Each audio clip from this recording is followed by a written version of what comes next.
सभी सनातनियों को मेरा प्यार भरा राधे राधे।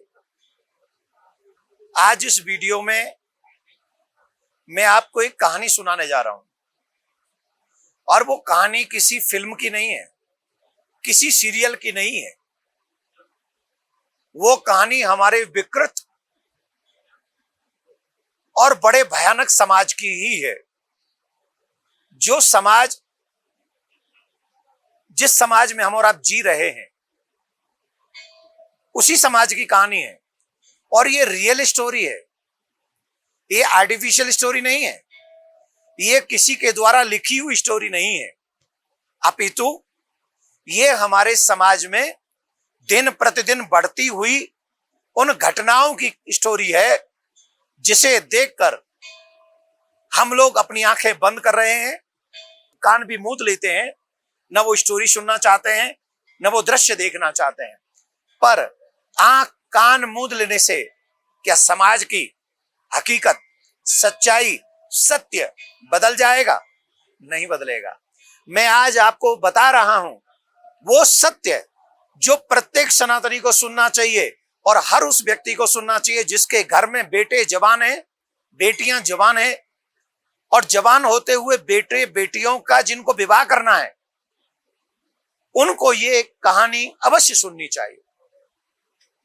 ये कहानी है राजा रघुवंशी और सोनम की, जिनका विवाह 21 मई को हुआ और 23 मई को वो हनीमून पे घूमने के लिए चले गए। और हनीमून पे जाने के बाद राजा रघुवंशी की हत्या हो गई। बाद में पता चलता है कि हत्या में इन्वॉल्व उसकी पत्नी है। ये बात स्टोरी आप सबने सुनी है, पुलिस के द्वारा ये हम सबको बता दिया गया। टीवी चैनलों पर, न्यूज चैनलों पर और सोशल साइट्स पे भी आप लोगों ने इस स्टोरी को सुना होगा। परंतु आप सब इस बात का चिंतन और मनन कीजिए, ये समाज किस ओर जा रहा है। ये सोनम के पापा की बात नहीं है, ये और जो ऐसी घटनाएं हो रही उनके पापाओं की बात नहीं है, राजा रघुवंशी के पापा की बात नहीं है। मैं जानना चाहता हूं कि आजकल के माँ बाप अपने बच्चों को दे क्या रहे हैं। मेरे जानने के बाद आप भी सोचिए कि आप अपने बच्चों को दे क्या रहे हैं। आज प्रत्येक माँ बाप अपने बच्चों को स्मार्ट बनाना चाहते हैं, इंटेलिजेंट बनाना चाहते हैं। नो डाउट सबको अपना एक इंटेलिजेंट बच्चा चाहिए, लेकिन वो इंटेलिजेंट कैसा हो? जो रिश्तों को निभा ना सके, जो रिश्तों के साथ वफादारी ना कर सके, जो अपनी जिम्मेदारियां ना ओढ़ सके, अपनी जिम्मेदारियां उठा ना सके। उनके कंधे के आपने इतने कमजोर बना रखे हैं कि उनके कंधे अपने घर की, अपने परिवार की, अपनी पत्नी की, अपने पति की, अपनी मां की, अपने पिता की जिम्मेदारियां नहीं उठा सकते। ये कमजोर कंधे क्या तब तक भी सुरक्षित रहेंगे जब वाकई एक दिन हमें उन कंधों की आवश्यकता पड़ेगी।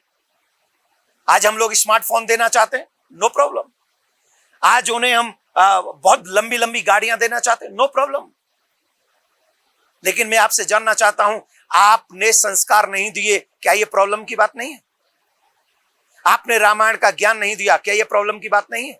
आपने अपने घर के संस्कार, अपने परिवारों की जिम्मेदारियां कैसे निभाई जाती हैं, बड़ों से कैसे व्यवहार किया जाता है, पत्नी का क्या जिम्मेदारी है, पति की क्या जिम्मेदारी है, ये आपने नहीं बताया। आपने शादी के तुरंत बाद हनीमून पे भेज दिया, लेकिन शादी के बाद क्या क्या जिम्मेदारी बेटी को उठानी है, बेटे को उठानी है, ये क्यों नहीं बताया? ये प्रॉब्लम किसकी है? ये प्रॉब्लम किसकी है? ये बच्चों की प्रॉब्लम नहीं है, ये माँ बाप की प्रॉब्लम है।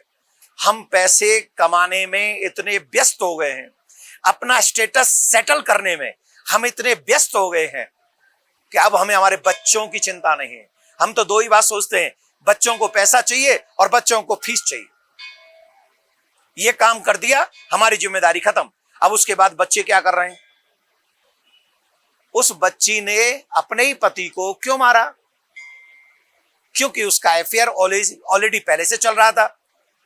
वैसे तो जिसका फोटो आया है उसकी शक्ल तो बड़ी विचित्र है, और जितनों ने भी अपने पतियों को मारा उनकी शक्ल बड़ी विचित्र है, आप देख लो नेट पे जाके। और एक अच्छे व्यक्ति को जो अच्छी जॉब कर रहा है, अच्छी सैलरी पाल रहा है, अच्छा उसका फिजिक्स है, बॉडी उसकी अच्छी है, स्मार्ट है, उसका मर्डर कर दिया। क्या ये माँ बाप की जिम्मेदारी नहीं है?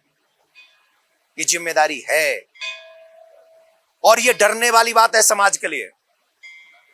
हर उस शख्स को डरना चाहिए जिसके घर में बेटा जवान है, बेटी जवान है। अब तक तो हम कहते थे बेटी पढ़ाओ बेटी बचाओ, लेकिन इतनी सारी घटना, कितनी सारी घटना जानते हो? 5 राज्यों में 5 सालों में पत्नियों ने 785 पति मार दिए। कितने? 785 इन 5 years। 785 मारे गए हैं। और उनमें कब मेरा और आपका बच्चा होगा, सोच सकते हो क्या? नहीं। यह दूषित समाज है, और इस दूषित समाज को बदलना होगा, और इसे बदलने के लिए हमारा पुरातन ज्ञान ही पर्याप्त है। उन्हें रामायण पढ़ानी होगी बेटियों को कि सीता आज तक क्यों पूजी जाती है, सावित्री आज तक क्यों पूजी जाती है, अनसुईया देवी आज तक इतनी क्यों मान्यता प्राप्त है। और यही बात हमें अपने बच्चों को सिखाना पड़ेगा, राम क्यों पूजनीय है। ये आंकड़ा तो मेरे सामने आया है, किसी ने मुझे दिया है, लेकिन कितने पतियों ने पत्नियों को मारा होगा इन 5 सालों में, ये आंकड़ा भी आना चाहिए। मेरा मतलब न बेटियों से न बेटों से है, मेरा मतलब है समाज में। अब जिस पिता का पुत्र चला गया हो, जिसने बेटा इसलिए जन्म उत्पन्न किया था बुढ़ापे में वो उसका पुत्र उसे कंधा देगा, आज क्या हुआ? उसी को अपने बेटे को कंधा देना पड़ा, वो भी उस संवेदनशील रिश्ते में। उसे मारा किसने? जिस पर व्यक्ति सबसे ज्यादा भरोसा करता है, अपनी पत्नी। क्या हमारे रिश्तों की ये विश्वास, ये मर्यादाएं ऐसी टूटती रहेंगी और हमारा समाज तमाशा देखता रहेगा? हमारे माँ बाप को भी सोचना है, हमारे परिवारों को भी सोचना है, हमारे ऊपर शासन करने वाले लीडर्स को भी सोचना है, कानून बनाने वाले जजेस को सोचना है, और आई एम सॉरी टू से पुलिस प्रशासन को भी सोचना है। Money is not everything. पैसा ही सब कुछ नहीं है। कुछ नहीं तो उस परमात्मा से डरो, भगवान है। तो मैं आप सब समाज के बड़े लोगों से, जागरूक लोगों से निवेदन करूंगा, सनातन को जानो, सनातन को जियो, और सनातन ही अपने बच्चों तक पहुंचाओ। इसी से हमारे बच्चे सुरक्षित होंगे। और मैं तो यही प्रार्थना करूंगा प्रिया कांजू सरकार से, किसी भी परिवार में ऐसा शोक संदेश कभी ना आए। सब अपने रिश्तों की मर्यादा समझे और अपने रिश्तों को निभाएं। यही मेरी प्रार्थना आप सबसे है। राधे राधे।